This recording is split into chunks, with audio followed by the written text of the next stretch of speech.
I paid my parents' bills for years while my brother lived without rent. When he called me, bitter, for mentioning it, I stopped paying and told him it was his turn. For as long as I can remember, I've been the one holding it all together. I was the responsible one, the reliable one, labels that seem flattering until you realize they're just code for the one everyone piles everything on. My parents worked hard when I was younger, and I respected that. They weren't perfect, but they taught me early on that you don't leave things unfinished. I guess that's why I took on so much responsibility without even thinking about it. I didn't mind at first. I'd come home from college on weekends to help out. I'd pay little bills here and there. I'd cook dinner so my mother could rest. And while I was doing all that, my younger brother Mike would float in and out of the house like a guest. Mike was the fun sibling, the one everyone adored. My parents treated him like the golden child, the boy who could do no wrong. He was the kind of guy who never had to ask for help because help would just find him. If he wanted money for something, someone gave it to him. If he wanted food, he showed up with his shoes on, grabbed a plate, and left as soon as he arrived. I don't even know if he ever said thank you. For years I let it go. I was working 2 jobs at one point, and I still stopped by my parents' house to make sure the bills were paid. I didn't want them to worry. I'd clean their kitchen and scrub their bathroom while managing my own place. There were days when I'd come home, collapse on my bed and stare at the ceiling, wondering why it was all falling on me. But still, I kept going. I told myself that someday Mike would step up. That he'd grow out of it. But the years went by and nothing changed. Mike got older, but he didn't grow up. He didn't pay rent. He didn't help with the mortgage. He didn't even offer to pick up a bag of groceries. And I know what you're thinking, why didn't I say something? Why didn't I stop? I think it's because I didn't realize how bitter it was making me. The breaking point didn't come all at once.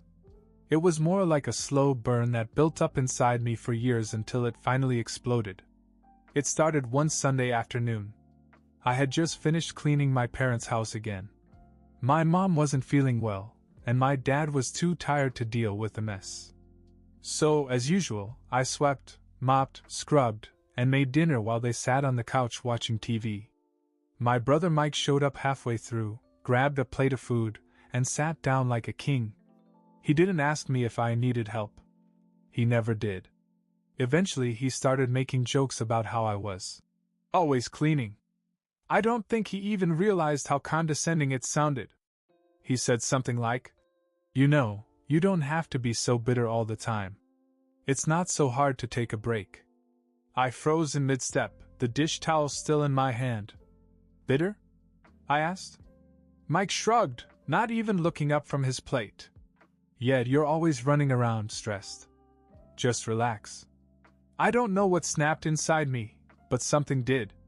I felt this wave of anger, years of swallowed frustration bubbling up all at once. I couldn't hold it back. "Relax?" I said, my voice calm but sharp. "You think I'm bitter because I'm stressed? Do you even know why I'm stressed, Mike? Or do you just not care?" That finally got his attention. He looked at me startled, like he didn't know who I was anymore. "What are you talking about?" he said. I laughed, one of those dry, humorless laughs that comes when you've been holding in too much for too long. "You don't get it, do you? All these years, I've been the one holding it all together. You don't pay the rent. You don't help with the bills. You don't lift a finger to clean up after yourself. You just show up to eat and act like you're doing everyone a favor by being there." His face turned red, but he didn't say anything. My parents were staring at me now, but I didn't care. I was too far gone. "You know what, Mike? I'm done," I said, pointing the tea towel at him like it was a weapon. "If I'm bitter, it's because I've been picking up the slack for you for years. I've been paying your share, cooking your meals, and cleaning up after you while you strut around like you're royalty. Well, guess what? Now it's your turn. I'm not paying another dime, and I'm not lifting another finger. From now on, you're going to pull your weight, and you're going to start with the bills." Mike looked stunned. My dad opened his mouth to say something, but I cut him off. "Nope. I'm serious. I'm tired. I've done my part and then some. You're a grown man, Mike. Act like it. The silence that followed was deafening. For the first time in my life, I didn't care what my parents thought, and I didn't care how uncomfortable it made Mike. I was done being the doormat. Mike didn't say anything at first. He just sat there, still holding his fork, staring at me like I'd suddenly grown two heads. I guess he wasn't used to being challenged. My parents were quiet too, as if they didn't know how to react. Finally, Mike muttered, "Fine. I'll help with something if it's that big of a deal." I shook my head. "Not something. Everything. You're going to start paying bills. You're going to clean up after yourself. And no, you're not going to get a pat on the back for doing the bare minimum." My mom finally spoke up, trying to smooth things over. "Honey, don't be so harsh. Mike is just Ash." "Just what, Mom?" I cut her off. "Busy? Tired? He doesn't work half as hard as I do, and I'm still expected to do everything for you and him. It's not fair and you know it." She didn't say anything after that. I didn't want to attack her, but I couldn't keep pretending that everything was fine. I was mad at Mike, yes, but I was also mad at myself for letting this go on for so long. Mike pushed back his chair and stood up. "Whatever. I don't have to sit here and listen to this." I watched him grab his keys and storm out the door, but for the first time I didn't feel guilty. I felt relieved, like a weight had been lifted. I didn't care if he was angry. He needed to hear it. After he left, my father cleared his throat and looked at me. "You didn't have to yell at him like that." I turned to him and was calm when I spoke. "But I did. Because no one else would. You and Mom have let him act like this for years, and I've been the one paying for it literally. I've been paying bills you don't even know about. Did you know that the electric bill was overdue last month? Or that I paid for Mike's phone plan because he couldn't be bothered?" My parents looked at each other in surprise. "Why didn't you say anything?" my mother asked quietly. "Because I didn't want you to worry. But I can't do it anymore. I'm exhausted." They didn't argue with me after that. I think deep down they knew I was right. I loved them, but their blind spot for Mike had become my burden, and I finally let it go. The next week, I stopped paying the bills that weren't mine. I told Mike very clearly that he needed to pick up where I left off. I didn't care if he had to scrape together his last penny. It was his turn. At first I thought he'd ignore me. But when the calls started coming in about overdue payments and late fees, I think it finally hit him. I wasn't bluffing. And let me tell you, watching Mike squirm was more satisfying than I'd like to admit. It didn't take long for the cracks to show. The first call was about the water bill. Mike texted me and asked if I'd taken care of it yet. I didn't even reply.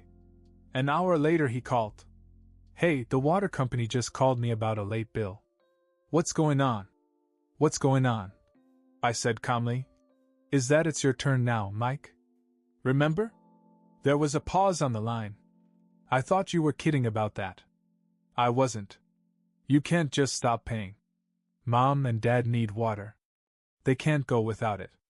"I agree," I said. "So pay the bill." He started sputtering. "You don't get it. I'm not made of money."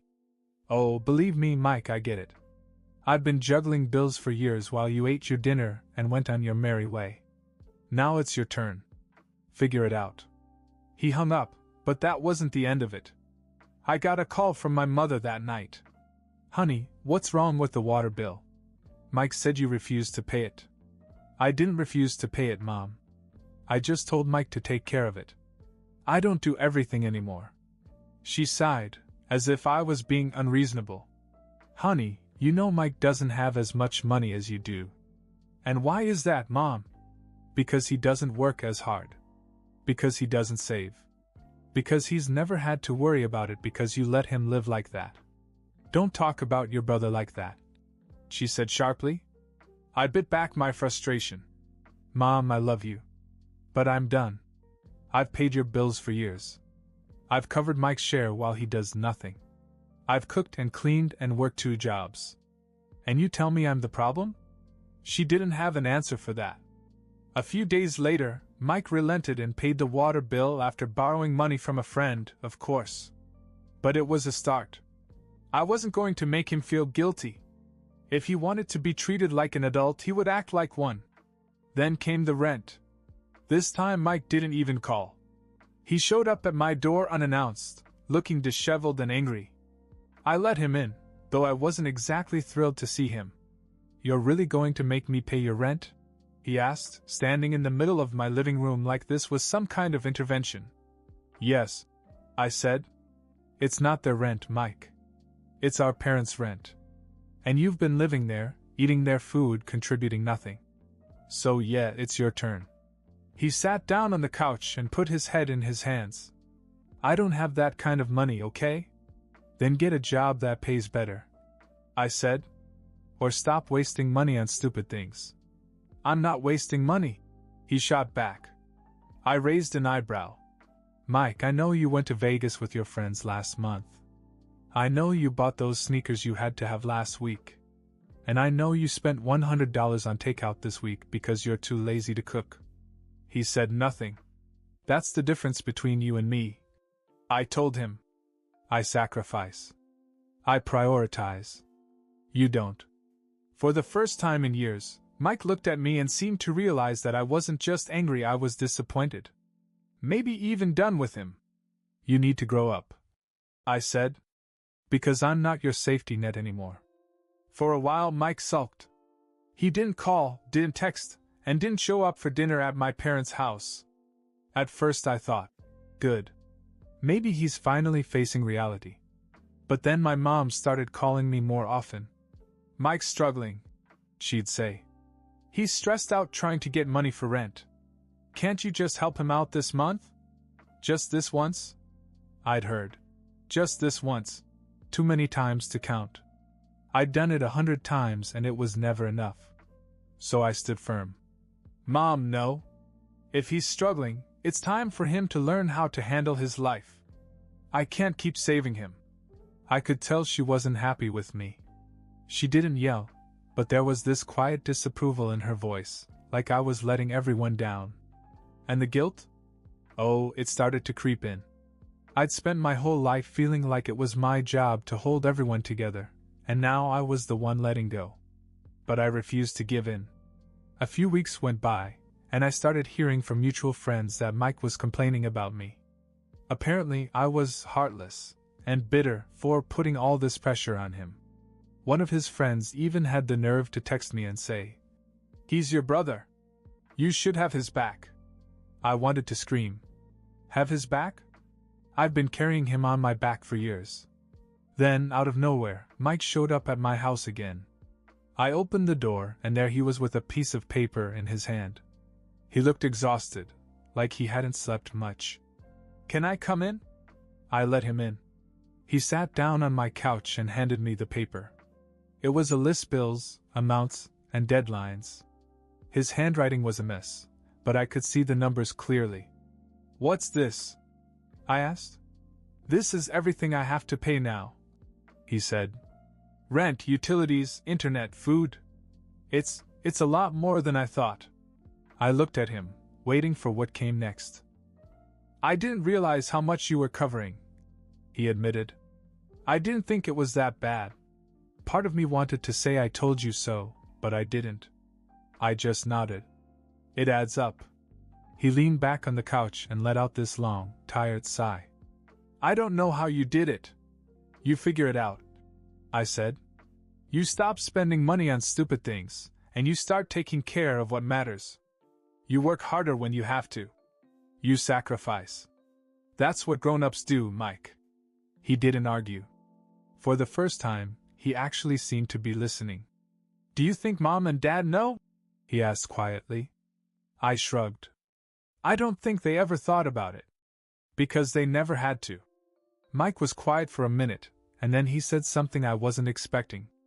"I want to fix it. I don't know how yet, but I'm going to try." I didn't say anything at first. I wasn't sure if I believed him. But something about the way he looked tired, humbled, like he'd finally felt the weight I'd been carrying made me think maybe this time was different. I admit, I wasn't completely convinced that Mike would change. I'd heard promises before. I'll do better. I'll help out more. They never amounted to much. But this time, I decided I wasn't going to hold his hand through it. If he was serious, he'd have to prove it himself. The first real test came when the rent was due again. I didn't remind him. I didn't check in. I kept quiet. And then, 2 days before it was due, I got a call from my mom. "Mike just left," she said. "He gave me the rent money." I froze. "Wait, he paid it?" "Yeah. He said he'd been saving up for a few weeks." I didn't know what to say. Mike had never paid a bill in his life without me or someone else nudging him. I figured it would stop there. Maybe he was just trying to shut me up for a while. But then, little by little, other things started to happen.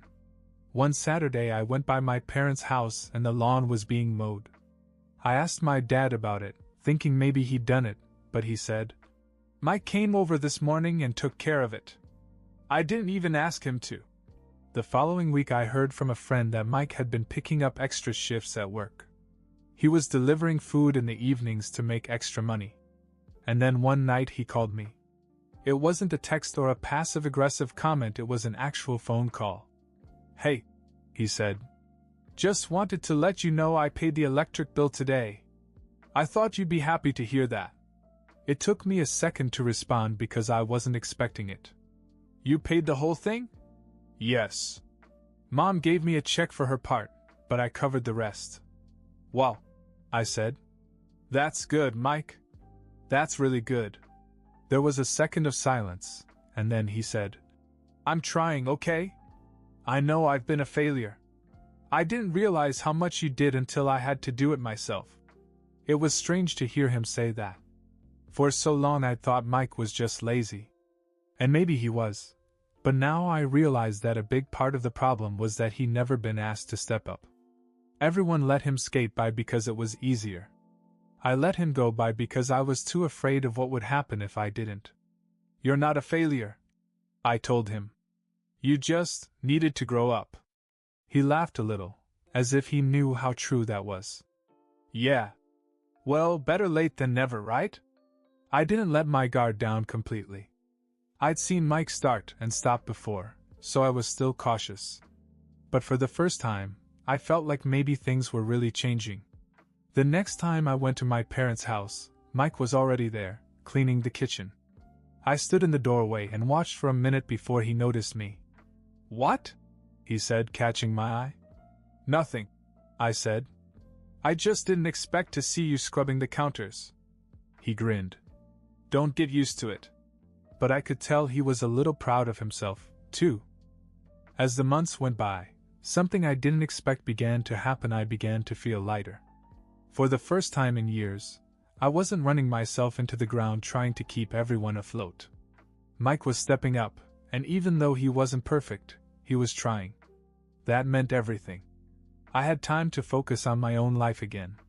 It felt weird at first, like I didn't know what to do with myself. I started cooking for fun, not because I had to. I spent weekends in my own apartment, reading or hanging out with friends instead of scrubbing someone else's floors. One night, I stopped by my parents' house to drop off some stuff. When I got there, Mike was in the living room with my dad, helping him set up a streaming service on the TV. My mom was in the kitchen, and it was clean. "Hey, you're here," she said when she saw me. "Sit down, I made dinner." I blinked at her. "You cooked?" She smiled. "Mike helped. He came by earlier and said he'd make sure dinner was ready tonight." I don't think I'd ever heard those words before. I sat down at the table, feeling almost awkward as I watched Mike bring in some dishes and set them down. He caught me staring and gave me a look. "Don't make it weird," he said. I laughed. "I'm just surprised, that's all." We ate together as a family that night, something we hadn't done in a long time. My parents seemed relaxed, and Mike, for once, wasn't just a guest at the table. He was part of it, part of the effort to keep this family going. After dinner, Mike and I ended up on the porch, leaning against the railing as the sun began to set. I wasn't sure he'd bring it up, but he did. "Thanks for kicking my ass," he said quietly. I turned to him. "What?" "You heard me," he said. "If you hadn't kicked my ass that day, I'd still be doing nothing and pretending it was okay. I didn't get it before, but I do now." I didn't say anything right away. I just let it sink in. "I don't regret it," I told him. "It was overdue. I was angry, but I had to be." He nodded. "I deserved it." We stood there for a while in comfortable silence, watching the streetlights flicker on. Standing next to him, I realized I wasn't holding on to the same resentment I'd carried for years. It wasn't just that Mike had changed, it was that I had changed, too. I'd finally drawn a line in the sand, and that made all the difference. "I'm not perfect," Mike finally said, breaking the silence. "But I'm trying to be better. That's all I ever wanted," I told him. And I meant it. Things went well for a while. Mike was holding up his end of the bargain, and for the first time I thought, maybe this is it. Maybe we've turned a corner. And then it all unraveled. It started with a phone call from my mother. "Honey, we need to talk." There was something in her voice, soft but serious, that made my stomach drop. "What's going on?" "It's Mike," she said. He's moving out." I almost dropped my phone. "Moving out? Where's he going?" "Apparently, he's been saving up to move in with some friends across town. He's got an apartment lined up and he's leaving next week." I sat down on the edge of my bed and tried to process what I had heard. "Wait. So he's just leaving? What about you and Dad? What about the bills?" "That's what I wanted to talk to you about," she said quietly. "With Mike leaving, things are going to get tight again. I know you've been focusing on yourself lately, and I hate to ask this, but can you step back in? Just until we figure things out." I felt like I'd been punched in the gut. All the work, all the yelling, the hard boundaries, the months of Mike finally stepping up, it felt like it was disappearing right before my eyes. He was just walking away. I didn't call Mike right away. I needed to cool off, but my mind was racing. Had he just used this whole thing as a springboard to get out? Was he just trying to be responsible because he knew he needed a security deposit and rent money for his own place? 2 days later, Mike finally texted me. "Hey, can we talk?" I didn't reply. Instead, I showed up at my parents' house. Mike was there, sitting at the kitchen table, scrolling through his phone like he didn't care. He looked up as I walked in. "Moving out, huh?" I said, keeping my voice calm. He put his phone down and sighed. "Yeah. I found a place. It's time, you know." "Time for what?" I snapped. "Time to leave Mom and Dad with the bills again? You think they can handle it without you?" Mike looked at me, and for once he didn't argue back. "They can't. I know that. But I can't stay here forever either. You said it yourself, I have to grow up. This is me growing up." I stared at him. "By leaving them?" "No," he said firmly. "I'm not leaving her. I've already made a plan. I'll send them money every month to cover my share. I talked to Mom about it. It won't be as much as I'd like, but it's something. I can't fix everything overnight, okay?" I didn't know what to say. I'd expected him to just walk away, leave her behind like nothing had changed. I hadn't expected him to make a plan. "Why didn't you tell me this before?" I asked, my voice softer now.